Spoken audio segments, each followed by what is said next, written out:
it would be probably useful for me to kind of go through this thing, because I'm still trying to discover what happened. I feel still a little lost and bewildered, and I don't quite get it. And that's a common thing for me in my life, is that like some things, I mean, just politically, like I can't get how people don't see that politician's a liar. You know what I mean? I don't get it. And so for me, if I was going to write something, the concept of the title would be how I got into Scientology and why I got out. As a little kid, I'm talking about even before I could talk, I can remember being interested in people. Really interested in people. And I was pretty shiny, and everybody wanted to, pick him up and all this crap, and I didn't like that. And I could see people. I felt like I understood who somebody was pretty well as a little guy, and I didn't have any kind of, I might have had some judgment on it, but I didn't have a condemnation like, I just thought, okay, that's Dad. Not just Daddy, but okay, that's that guy, and that's Uncle Gino. And this is this guy at the party as a 3-4-year-old kid looking around. And at a certain point, I think, certainly before first grade, I became very, very interested in who am I?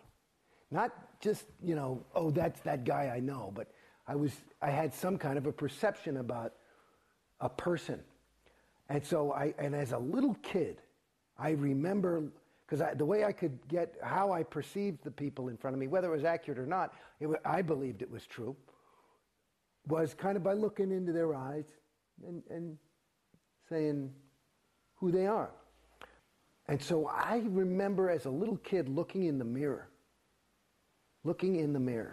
not looking at how do I look, looking and trying to say, who am I? And I would say, who are you? Who are you? As a 5-6-year-old kid, I remember 8 years old, was pretty intense. And I never got it.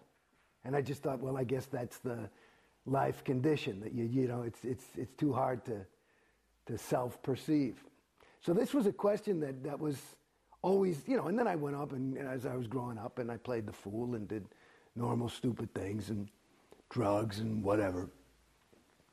But it was always something that was in the back of my mind, and I was always on a spiritual journey, one way or another, either some new age shit, not a lot of organized religion by the time I was 14 or something. I'd kind of lost interest in that, but I would read a lot, and even to the point where as a 21-year-old kid, I remember I was into this spiritual teaching of this one guy who was originally teaching in French, and I learned French just so I could read it in the original French. So it was important to me. But it was all based on who am I? And it kind of, I guess, that Greek know thyself type of philosophy. So somehow I got into Scientology, which was Bodhi Elfman was in my acting class. And my acting teacher, who's a big disseminator, Milton Kitselis, was ranting about some shit, and which was pissing me off because it was wasting class. It was like nobody, you guys are auditioning me or something. He was pissed off, and he wanted more unmitigated just adoration, and he wasn't feeling like he was getting it. And in the middle of his tirade, I was sitting there, first thinking, who are these fucking people that are not, flowing the correct amount of attention to the master? And then I looked and I said, I wonder if I am. And I said, do I trust Milton? And I said, you know what? I really don't. And that was kind of like a weird thing. I said, well, I don't. And I thought, who do I trust? I said, well, at least my parents. No, I don't trust them. And I was looking, I didn't trust anybody in the room. And then I had this realization is I don't trust myself. And so in Scientologies, I found my ruin. I found my own ruin. And for some reason, because I thought, let me try and trust somebody. Let me try and trust Milton, which is what he was yelling and crying about in this whole big speech. And I thought, well, I knew he was a Scientologist. So I said, Bodhi, give me some book on Scientology. I was doing a scene with him. And and he was this nervous little kid at the time. And so he gave me this big fat book called What is Scientology? A lot of pictures. And so I took this book and I read it. I think I stayed up mostly of the night and I read the thing. I mean, I don't know if I got it word for word. I didn't clear all my MUs for sure. But I got through the thing.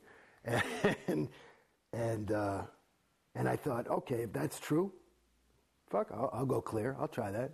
That sounds fine. So I gave Bodie the book back the next day. I said, take me to that big castle thing. I want to check this shit out. So he's always very excited, He brings me in, and everybody's all excited, and they've greased the path because, I've been on TV and shit. And everybody's really nice. And I figured I want to do this Purif thing because I'd done drugs and I could feel them in my body. And I read the thing, what the Purif's supposed to do. I said, I had felt at that point like I hadn't done drugs for 10, 15 years, and I thought that was one of the biggest mistakes I'd made in my life. And I thought if this can really take that effect away, because I felt that I had lost some of the shine that I'd had by, I wasn't a drug addict, but I was a drug indulger. And so I go there basically planning on doing the Purif, but they've got to give this tour, and I must have gotten there at 10 in the morning, and I swear to God, I'm starting to go nuts. I've done tests.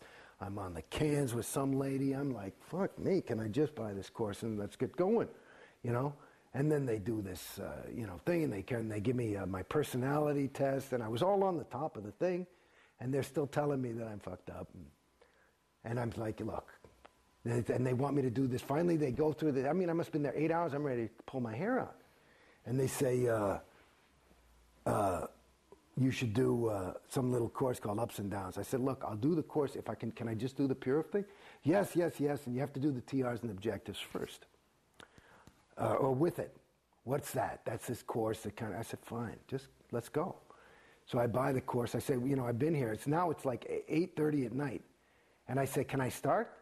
And I had to get a little oral surgery, so let me do something. I came here for some Scientology. All I got was all this, everybody's selling it to me. I never got to do any, right? Because I wanted to try the shit.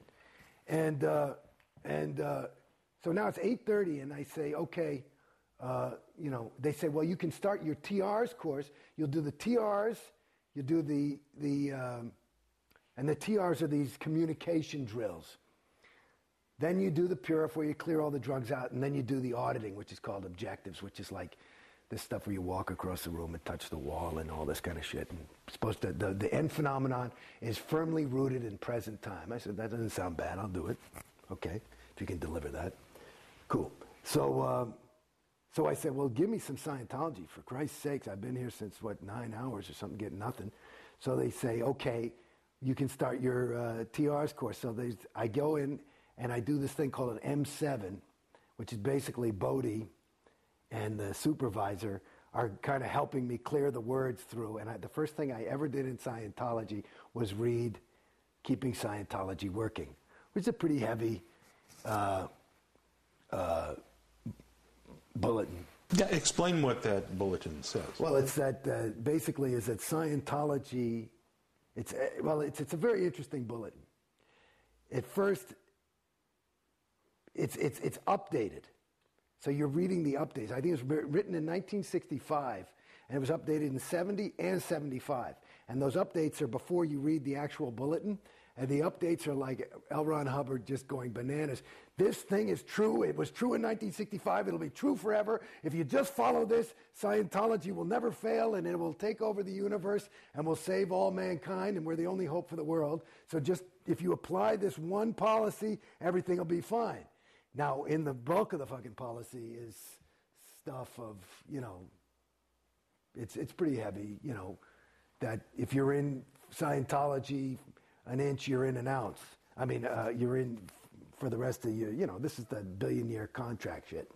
This is the heavy Scientology. We are the only hope for mankind, and whether you get it or not, it's the truth, and we're not here to placate you. We're here to try and save the planet, and they're the only hope for mankind, and so this is no game. So that was the first thing I got. I said, okay, we'll see. I couldn't say, I believe that, but